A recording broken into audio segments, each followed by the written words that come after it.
Ayah menyuruh gadis itu memalingkan muka. Kemudian menangis dan mengangkat senjatanya. Tapi baru saja akan menarik pelatuknya. Pegang kepalanya dengan satu tangan. Dan menariknya ke udara. Membengkokkan lehernya. Gadis karena miopia. Tidak bisa melihat apa itu. Tapi dia takut. Hanya bisa memeluk adiknya erat-erat dan duduk di dekat api. Dia hanya tahu hal aneh yang membunuh bapaknya. Telah memperhatikan mereka dalam kegelapan. Dan membuat suara-suara aneh.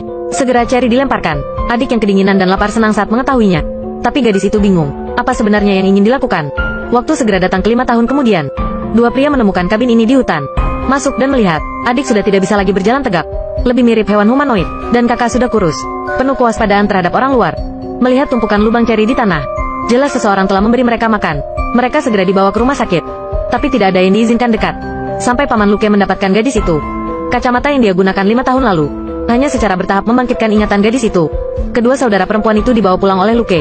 Gadis itu secara bertahap mulai berbicara di bawah intervensi psikiater. Tapi selalu tekankan bahwa ibu akan datang menjemput mereka. Dia juga mengatakan bahwa boneka aneh itu diberikan oleh ibunya. Kakak lebih aneh. Suka berjongkok di sudut dan tidur dengan mata terbuka. Diam-diam akan memakan serangga. Istri Luke, Anna, juga menemukan. Adik perempuan itu sering menoleh dan tersenyum di sudut rumah. Dan bersembunyi di kotak kardus untuk bermain petak umpet.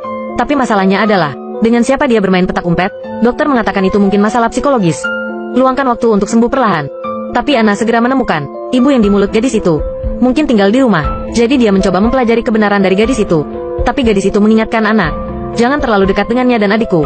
Kalau tidak, ibu akan cemburu. Luke awalnya tidak percaya. Tapi segera terlihat, sebuah lubang hitam tiba-tiba muncul di dinding. Mula-mula beberapa ngengat merangkak keluar dari lubang. Kemudian bayangan hitam langsung muncul. Mendorong Luke menuruni tangga. Dokter melihat Luke yang koma. Memutuskan untuk membantu mencari tahu apa yang terjadi. Pertama dia mengikuti namanya diberikan oleh gadis itu. Temukan informasi tentang ibunya. Dia segera tahu, itu ternyata 100 tahun yang lalu. Wanita yang menghilang di rumah gila.